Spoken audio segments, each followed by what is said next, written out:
Bom dia, a paz do Senhor Jesus, amém? Quero agradecer muito pelo convite, pastor Sidson, pastor Rodrigues também. Ouço muito falar sobre vocês, Bruno, essa igreja tão especial que Deus colocou aqui, porque vocês são missionários, que Deus colocou as mãos, enviando-os para abençoar esse país. E eu creio muito nisso, amém, irmãos? Então, estou muito feliz de estar aqui compartilhando da palavra de Deus, que Deus inspirou para ser sua palavra para nós, para o seu coração, para o meu coração. Então, muito obrigado mais uma vez, pastor Sidson, a toda essa comunidade que Deus colocou aqui, plantou aqui para ser bênção nesse país. Amém? Quero convidar você a abrir sua palavra em Lucas 24.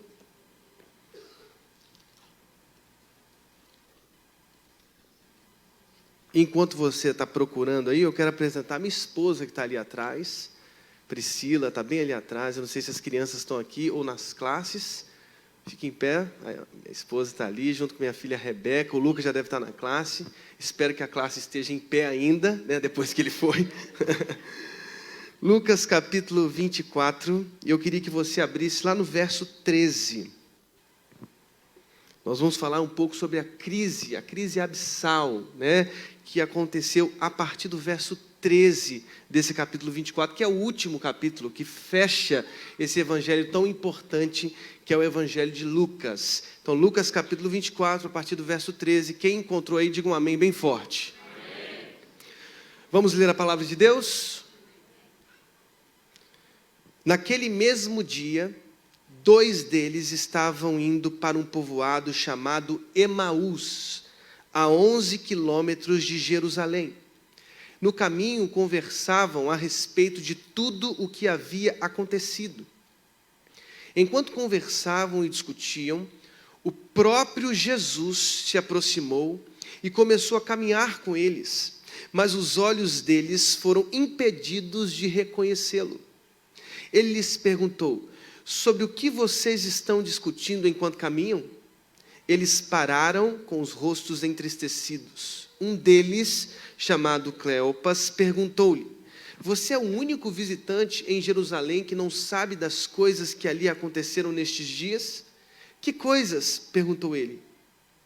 O que aconteceu com Jesus de Nazaré? Responderam eles. Ele era um profeta, poderoso em palavras e em obras diante de Deus e de todo o povo. Os chefes dos sacerdotes e as nossas autoridades o entregaram para ser condenado à morte e o crucificaram. E nós esperávamos que era ele que ia trazer a redenção a Israel. E hoje é o 3º dia desde que tudo isso aconteceu. Algumas das mulheres entre nós nos deram um susto hoje. Foram de manhã bem cedo ao sepulcro e não acharam o corpo dele. Voltaram e nos contaram ter tido uma visão de anjos que disseram que ele está vivo. Alguns dos nossos companheiros foram ao sepulcro e encontraram tudo exatamente como as mulheres tinham dito, mas não o viram. Ele lhes disse: como vocês custam a entender e como demoram a crer em tudo que os profetas falaram? Não devia o Cristo sofrer essas coisas para entrar na sua glória? E começando por Moisés e todos os profetas, explicou-lhes o que constava a respeito dele em todas as Escrituras. Ao se aproximarem do povoado para o qual estavam indo, Jesus fez como quem ia mais adiante, mas eles insistiram muito com ele: fique conosco, pois a noite já vem, o dia já está quase findando. Então ele entrou para ficar com eles. Quando estava à mesa com eles, tomou o pão, deu graças, partiu e o deu a eles. Então os olhos deles foram abertos e o reconheceram. E ele desapareceu da vista deles. Perguntaram-se um ao outro: não estava queimando o nosso coração enquanto ele nos falava no caminho e nos expunha as Escrituras? Levantaram-se e voltaram imediatamente para Jerusalém. Ali encontraram os 11 e os que estavam com eles reunidos, que diziam: é verdade, o Senhor ressuscitou e apareceu a Simão. Então os 2 contaram o que tinha acontecido no caminho e como Jesus fora reconhecido por eles quando partia o pão. Vamos fechar os nossos olhos. Eu queria... Cadê o irmão do teclado que estava aí? Tão abençoado. Não sei se ele está aí.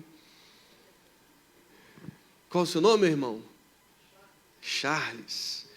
Eu queria que você, nesse tempo, fechasse os seus olhos e falasse com Deus. Eu queria dar alguns segundos para que você estivesse com Deus agora. Nós já estamos ouvindo a voz dele aqui hoje, amém? Através das canções que cantamos, através desse momento sacrificial das ofertas, nós estamos sentindo a presença de Deus aqui. Eu não sei quanto a você, mas o meu coração estava ardendo enquanto nós adorávamos a presença do Senhor. E eu queria que nesse momento você pensasse dentro do seu coração, imaginasse sobre a mesa um pequeno almoço exposto. Lá no Brasil chamamos café da manhã. Um café, um queijo, e você de frente com Jesus. O que você falaria com Ele? A mesa está posta. Deus, o Pai, Deus o Filho, Deus o Espírito estão ali, na mesa com você. É momento de você conversar com Ele. Eu quero dar esse tempo para você falar com Deus. Fala com Deus, peça assim: Senhor, queima o meu coração, faça arder o meu coração de novo. Eu vim para adorar o teu santo nome, mas quero receber do Senhor porção da tua palavra. Fala comigo, Deus, fala comigo. Eu quero que você, nesse momento, ore ao Senhor.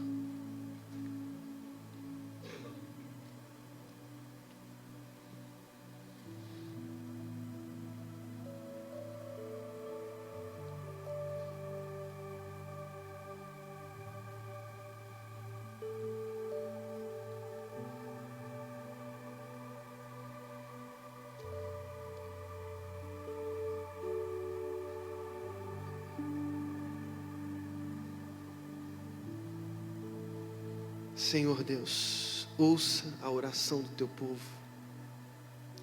Nós estamos diante da tua presença. Nós queremos ouvir a tua doce voz. Tua doce voz infiltrando em nossos corações e transformando-os, ó Deus, à luz e imagem do teu Filho amado. Nós só temos um caminho: o teu Filho amado Jesus. Deus, faça arder os nossos corações. Deus, a tua palavra será exposta neste momento, que seja alimento para a nossa alma. No nome de Jesus, fala aos nossos corações. É o que eu te peço, Deus. No nome do teu Filho amado Jesus. Amém e amém. Todo ser humano saudável, emocional e existencialmente enfrenta em algum momento, em alguma circunstância da sua vida, crise. Todos nós enfrentamos crises. Não há nenhum ser humano isolado em uma bolha que não enfrente em sua própria existência crises. A Bíblia está repleta de exemplos de homens e mulheres de Deus que enfrentaram em suas vidas crise. Poderíamos citar aqui inúmeros exemplos. Um deles é o próprio Elias. O pastor leu o capítulo 18, o capítulo posterior, o 19, nós temos a ameaça dessa rainha Jezabel. Elias, amedrontado, vai para o deserto e debaixo de um pé de giesta pede a sua própria morte. Pede a sua própria morte. Crise existencial. Crise que nós enfrentamos. Como não nos lembrarmos aqui do profeta chorão Jeremias, que enfrentou em sua vida crises existenciais, angústias, pois teve que proferir palavras que eram contrárias àquelas desejadas pelos ouvidos do povo de Deus. Crises enfrentadas por Ezequiel, Daniel, homens que foram levados para o exílio por 70 anos. Pediam canções, como diz o Salmo 137, mas Como cantar as canções junto aos rios da Babilônia. Todos nós enfrentamos nas nossas vidas, na nossa história, crises. Como não nos lembrarmos aqui de João Batista, o precursor do ministério de Jesus? Sobre ele, Jesus disse: não há ninguém entre os nascidos de mulher maior que ele. No capítulo 11 do Evangelho de Mateus, ele está preso e ele, precursor, o anunciador, o que abriria o caminho para Jesus, preso, agrilhoado, em crise, perguntando a si mesmo se Cristo era o Messias ou não. Crises que nós enfrentamos nas nossas próprias vidas, e como não nos lembrarmos do próprio Jesus, o Deus que se fez carne e habitou entre nós. Jesus enfrentou profundas crises em sua vida. Jesus chorou diante de Jerusalém. Meus pintinhos, como galinhas, sempre quis ajuntá-las. A decepção diante da religiosidade que saqueou a espiritualidade de Israel. Crises enfrentadas pelo próprio Filho de Deus. Como não nos lembrarmos de Mateus 26, no jardim do Getsêmani. Jesus dizendo: a minha alma está profundamente triste até a morte. O próprio Filho de Deus chorou, diz João 11:35, diante da morte de seu amigo Lázaro. Jesus chorou, nós choramos, nós enfrentamos nas nossas próprias vidas crises.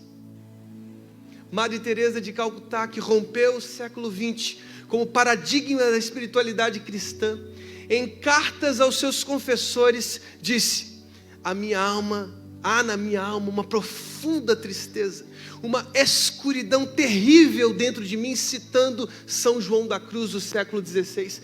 Uma profunda tristeza, uma escuridão terrível dentro de mim. Enfrentamos nas nossas próprias vidas crises. Se você não enfrentou, as está enfrentando ou as enfrentará. Mas como superarmos as nossas crises? Como vencermos as nossas crises? E o Evangelho de Lucas, desses breves versos, nos mostram como superarmos as nossas crises. Como superarmos as nossas crises existenciais, familiares, conjugais, financeiras, como enfrentarmos. Lucas 24 nos mostra claramente, veja como o texto diz. O texto diz que 2 discípulos anônimos, estavam caminhando, se distanciando das terras de Jerusalém. E para a teologia de Lucas, Jerusalém é uma cidade extremamente importante.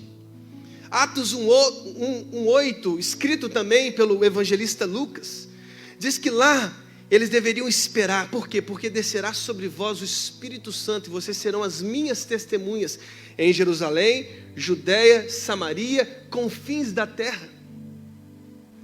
Era uma terra importante, era a terra do próprio Cristo, que ressuscitaria, se ascenderia aos céus e enviaria o Espírito para que eles se tornassem testemunhas para além de Jerusalém.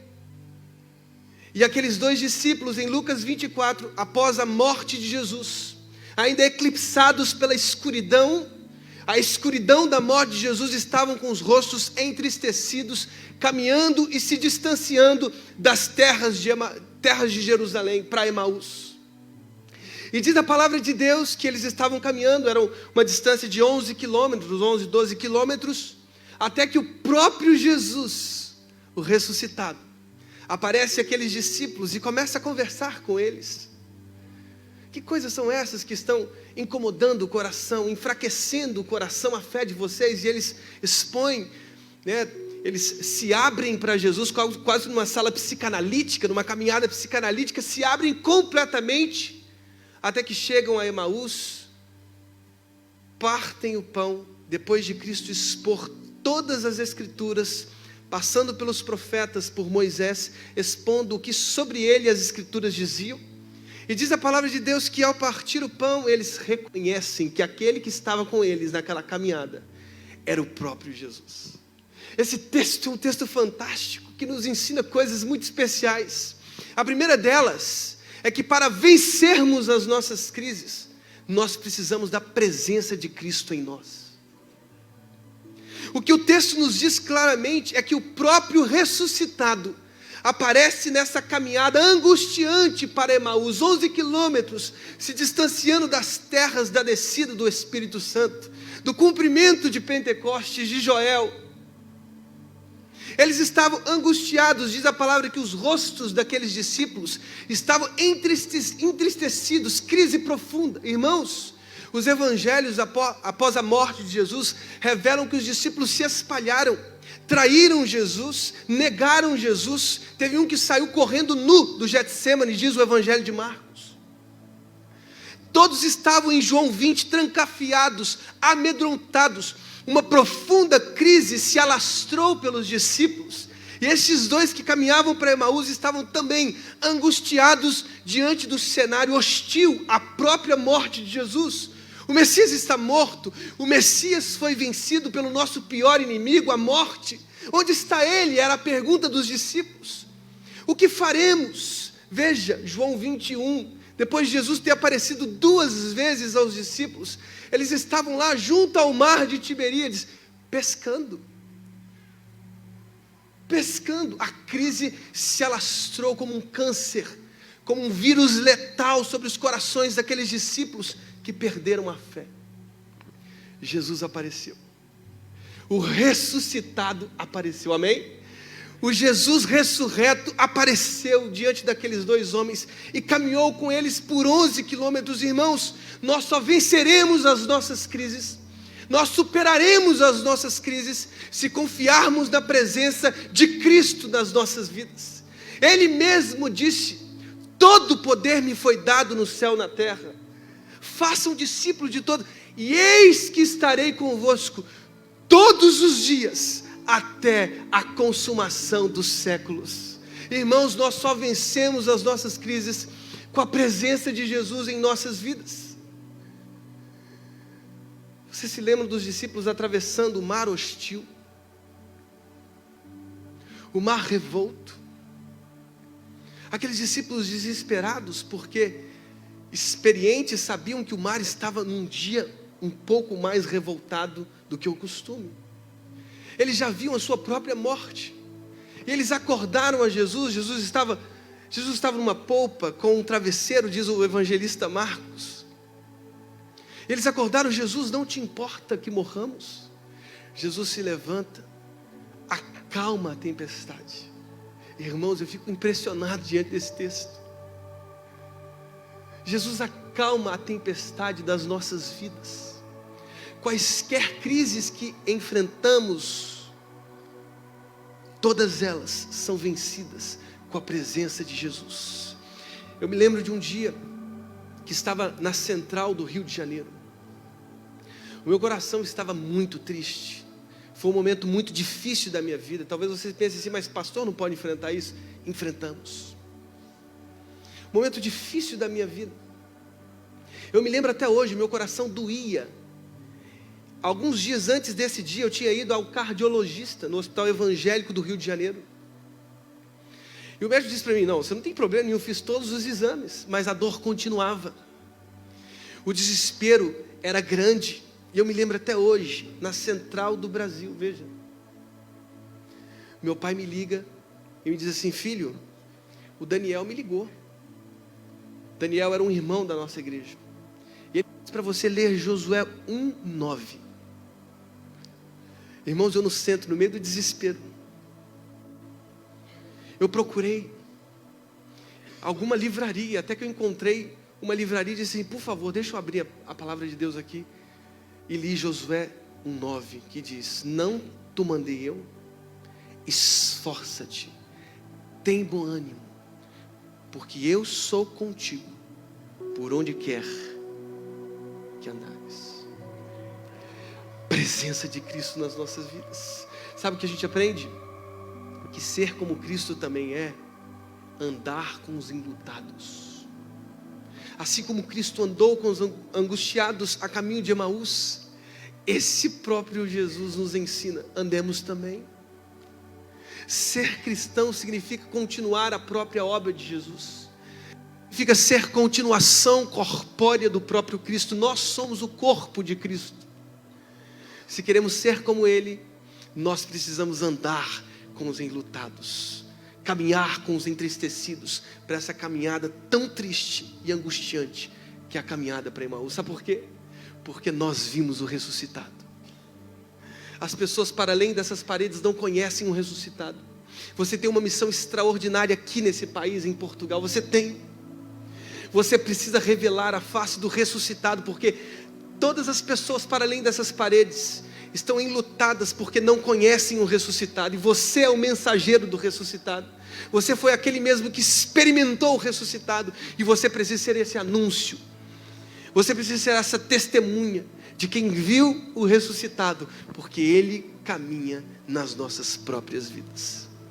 Uma segunda coisa que percebo nesse texto. A palavra de Deus diz que Ele estava caminhando. E num momento Ele interrompe aquela conversa. E Ele começa, diz a palavra de Deus, a expor toda a Escritura.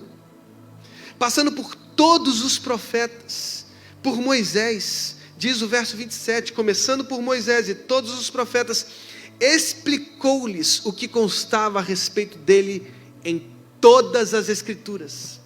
Sabe o que esse texto está nos ensinando? Que para vencermos as nossas crises, por mais abissais e profundas que sejam, nós precisamos da Escritura. Jesus expôs toda a Escritura, passando por Moisés, todos os profetas. Quando eles chegaram em Emaús, quando reconheceram a face de Cristo, eles disseram um para o outro: não ardia em nossos corações, quando Ele expunha-nos as Escrituras. Irmãos, há no nosso tempo, há na nossa geração, um raquitismo espiritual bíblico. Nós precisamos resgatar a Escritura no nosso meio. Os mais profundos avivamentos da nossa história foram construídos pela paixão em relação às Escrituras. Eu acabei de visitar a cidade de Wittenberg, na Alemanha, onde Lutero afixou as 95 teses numa grande catedral que tem na cidade. E quando eu vi aquela catedral, eu me lembrei, meu Deus do céu, essa extraordinária revolução, essa transformação aconteceu porque um monge agostiniano resolveu ler as Escrituras com profunda paixão. Todos os movimentos de avivamento são construídos pela paixão que precisamos ter em relação às Escrituras. Os discípulos disseram: não ardia em nós, não ardia em nós, quando Ele nos expunha as Escrituras. Que Deus, no nome de Jesus, nessa manhã, derrame sobre as nossas vidas, sobre os nossos corações, paixão, amor pelas Escrituras, ardor pelas Escrituras. Irmãos, nós precisamos ler as Escrituras chorando. Há testemunhos de avivalistas que leram 100 vezes a Escritura de joelhos, chorando na presença de Deus.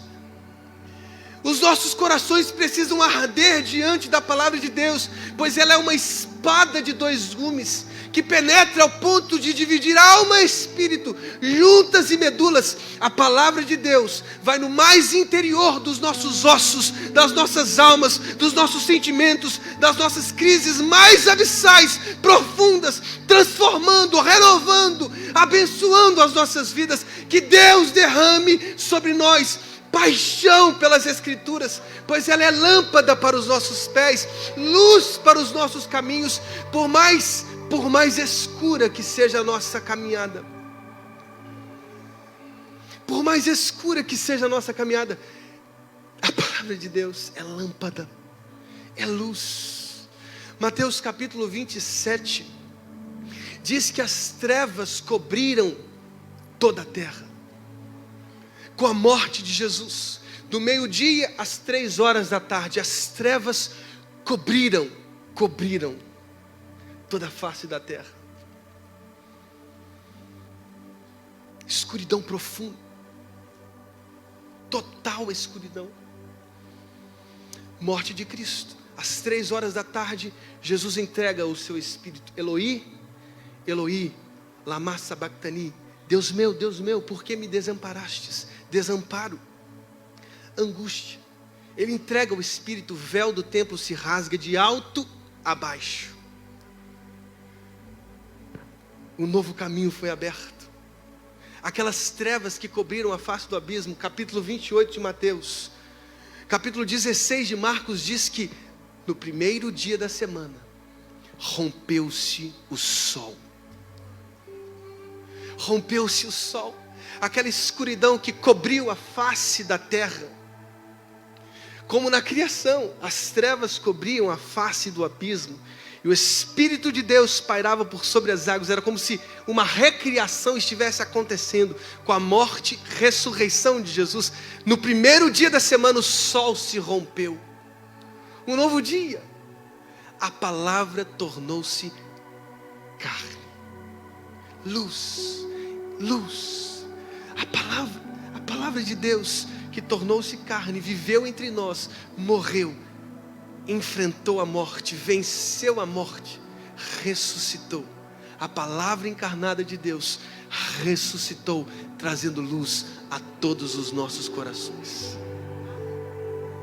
Que a palavra de Deus, próprio Jesus, a palavra de Deus inspirada pelo Espírito Santo de Deus, faça queimar os nossos corações pela presença dEle.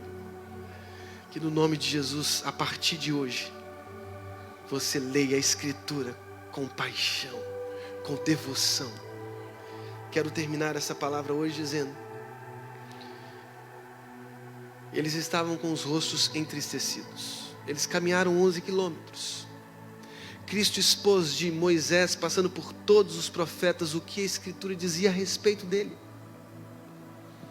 Ao terminar aquela caminhada, ele simulou como se fosse mais adiante, mas ficou, por causa da insistência dos discípulos. Os discípulos disseram: não, fique mais conosco, o dia já foi superado, vencido. Jesus ficou. E diz a palavra de Deus que Jesus partiu o pão.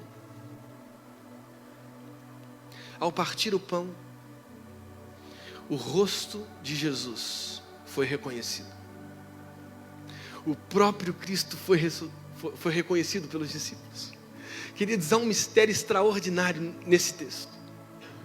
Um dos mistérios mais encantadores. Veja só, eles caminharam 11 quilômetros. 11 quilômetros, você já caminhou 11 quilômetros? 11. Eles ouviram uma explicação do próprio Jesus. Você não queria estar nessa caminhada? Cristo pregando a Escritura para os discípulos.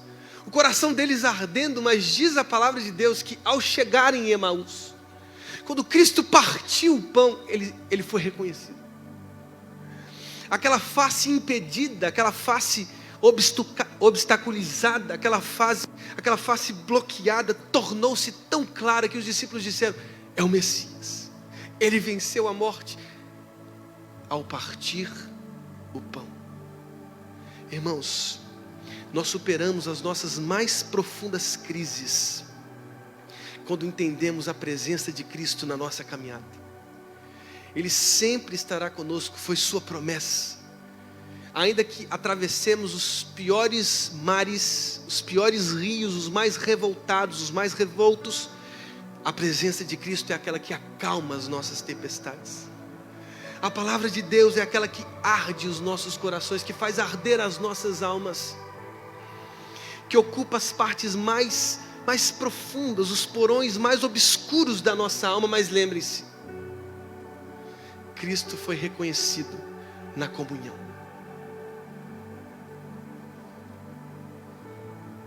Sua face foi reconhecida no partir do pão. Eu não acredito em cristãos fora do corpo. Uma revolta, tristeza, angústia, mas os filhos de Deus precisam estar no corpo. Queridos, a comunhão ela precisa ser vivida diariamente nas nossas vidas. O Bruno me falou dos grupos de vida, dos cultos que acontecem aqui, comunhão. Nós precisamos partir o pão juntos. É assim que a gente se torna um com o outro. É assim que a gente se torna corpo.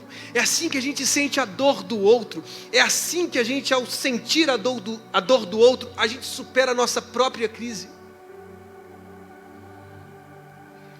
Irmãos, a cura na comunhão, a cura no corpo. Como é bom ser parte do corpo de Jesus. Nós somos a igreja de Cristo. Nós somos chamados filhos de Deus. Não pelos nossos méritos, não pelas nossas obras, não pelas nossas forças, não pela nossa psique, não pela nossa inteligência, não pela nossa conta bancária, pelos nossos cartões sem limite, não. Somos corpo de Cristo pela graça de Jesus. Ele construiu isso na cruz, Ele derrubou os muros que nos dividiam entre gentios e judeus, mulheres e homens, escravos e livres. Nós somos o corpo de Cristo. Nós somos o corpo sacrificado de Cristo. Nós somos a continuação da obra. Aliás, Ele diz, nós faríamos obras maiores do que a dele. Nós somos o corpo de Jesus. Há uma alegria na comunhão. Nós somos a unidade do próprio Cristo. Você é filho de Deus, não pelo seu mérito, mas porque Ele morreu numa cruz por nós. Valorize a igreja de Cristo, valorize o corpo de Cristo. Seja corpo com seus irmãos aí ao lado. Olha para esse irmão aí, dá um sorriso para ele. Diga assim, você é corpo comigo.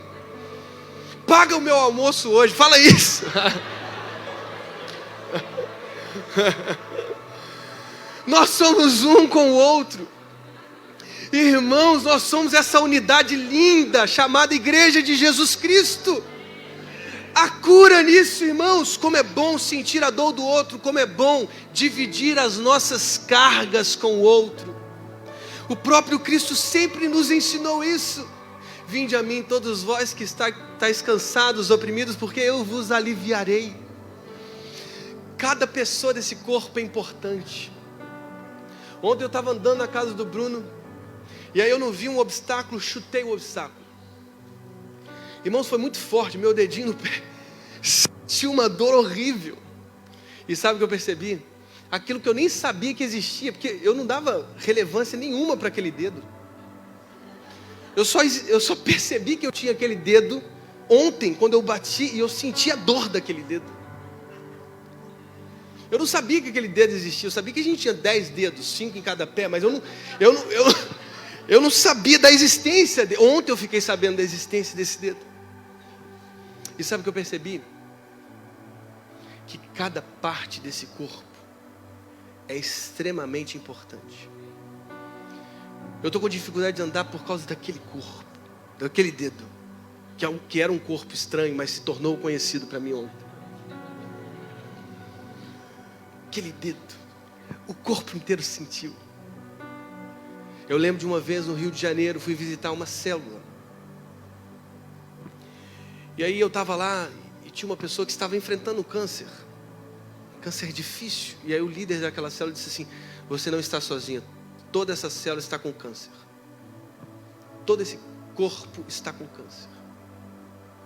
Quantas vezes fui visitar pessoas em hospitais, quantas vezes fui em velórios.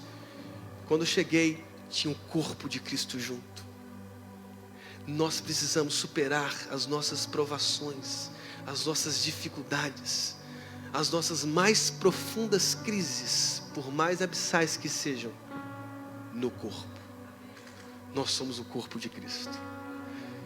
Eu creio no corpo de Jesus. Eu sou corpo de Cristo com você. Nós somos um, nós somos a igreja de Cristo. Vamos vencer juntos. Vamos partir o pão juntos. Vamos dividir o vinho juntos. Porque nós somos o corpo de Jesus.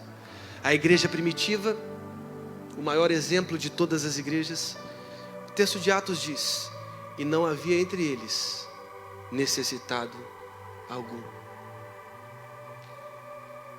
Que não exista entre nós nenhum necessitado.